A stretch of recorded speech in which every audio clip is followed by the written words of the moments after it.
G'day legends, welcome back to the channel. Today I'm going to get into something thanks to the guys at eCruise and Tom who lent me the Aries X1 from Acedeck, the two-wheel drive version which we had. I got to have a bit of a ride of it before we did our big Queensland trip, and also it was away with us when we went and did the Queensland trip. So I haven't had time to get back to this video, so I'm going to do it now. My impressions of this board. Straight out of the box, absolutely beautiful. As you saw my review, you can look at the link up wherever the hell it is. Anyway, you can look at the link and you can see the unboxing. The one thing I wasn't happy with was that deck tape peeling off a little bit, but that's a really minor thing. When I get into the board and ride it, I tell you what, I've got to say it's one of the nicest boards I've ridden from that region. It is fast, the torque is insane for this sort of board, and the comfort factor of it is really nice. The maneuverability and carving of it is really good too. It is a really beautiful board, and I was surprised at speed, the torque, acceleration, and the top speed of this, and the stability. I think the one thing that probably, you know, you've got a lot of the other boards out there that are really got nice, good torque and all the rest of it, and I won't do any comparisons. I've ridden a lot of them, but I won't do any comparisons in this video.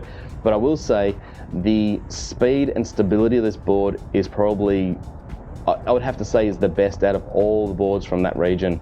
This board, it is so stable, and at 40-50 k's an hour, there's no wobble. There wasn't any issues with me. I mean, I'm 95 kilos, 95 kilos at the moment, but I gotta say, the stability at speed on this board was insane, absolutely insane. So if you want a board that's comfortable at riding at speed, obviously it's rider dependent and your skill level dependent. So don't try and just get out there first time out and just wrap it up to 50 k an hour, because we all come to grief. Look at my history. I've had some big crashes recently, but I've got to say, when you're out there riding this board, you're going to have a lot of fun. But if you want to go quick and you want that stability, this board's got it. On the other side, the maneuverability of the truck set are really nice. You can really carve in and get those nice deep moves or deep carves, and there's zero issues. I mean, at times I actually felt like I was falling into the carve a little deep, because you can feel those nice small movements and motions straight out of the box. This board is really nice. I didn't do any adjustments to it. I didn't make any tweaks, or I didn't change any bushings, or I didn't change any bushes. I just got on and rode this board, and in all honesty, one of the best boards I've ridden in a long time, and really enjoyed it. Thanks to the boys at eCruise and Tom, obviously, for letting me have this board. Now, do a comparison against other boards. Obviously, you know, I'd had my Baja board down that big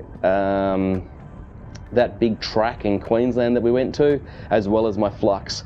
Now, comparing this board against those two, obviously the Baja board would soak up all the rubbish on the road, like branches and twigs and stuff. The Baja board just rode over them, wasn't an issue. But my Flux, which is a DIY board, and it's a pretty big battery, it's a pretty solid unit. I would honestly say that I felt like the Flux was really nice on that ride, but the maneuverability of the Aries X1 from Acedeck, I always get the names mixed up or stuffed up.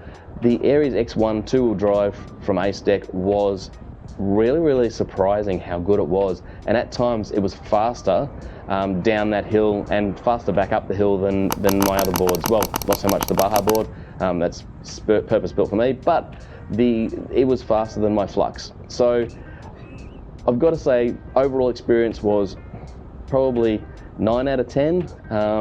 It was beautiful. It was really nice. I'm not just saying that because of eCruise. I'm actually saying it because the board was really good. As you guys out there know, guys and gals out there know, I don't do a lot of these sorts of boards very often, but I was happy to do it and really impressed. You can know from my other boards, I've done a few. I don't go out and buy these type of boards very often, and there's reasons for that, which I'll get into another video. But you'll see from the videos I have done of some of the cookie cutter boards, this one really has piqued my interest as far as comfort factor and rideability. Now, just on service support, eCruise is servicing and supporting them locally in Australia. So if you want one of these, grab them through eCruise. The eCruise will look after the warranty and look after the service support for you. The legends at eCruise are doing some great work with the boards out there and making sure everyone's happy. If you're going to buy another board, and this doesn't just rely on Acedeck, but if you're going to buy another board from overseas, make sure there is some local support. One of the things that I'm hearing more and more about when you're buying boards from overseas is once you get them into the country, you're on your own. Now you could have a $2,000, $3,000, $4,000, $5,000 skateboard, electric skateboard, that sits in your garage or your back bedroom defunct for ages because you can't find someone who can fix it or repair it.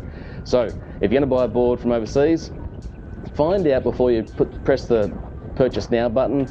Find out who your local repair guys are. See if anyone can repair those types of boards. So if you buy any type of brand out there, make sure you can get it supported locally. There are heaps of Chinese boards coming into your countries now, and there's local support in many countries as well. So in saying that, Acedeck Aries X1 two-wheel drive, highly recommend. Love the board, nice and fast, nice and stable, nice maneuverability. None of this getting off a board and having to lift it around corners and stuff. It turned really well, so very impressed. And yeah, I give it my seal of approval on being a nice board to own and nice board to ride. Also, we've got some new announcements for next year, which I'll release in the coming weeks. There is some really cool stuff happening in 2023. It is going to be my year to skate. Also, I'm going to let you in on a bit of a secret in another video of why I haven't been posting a lot of electric skateboard new reviews, why I haven't been buying a lot of boards and reviewing a lot of boards recently. And I'll get into that video another day. Anyway, that's it. Stay upright, keep smiling. Till next time, have fun. Greg Taylor, out.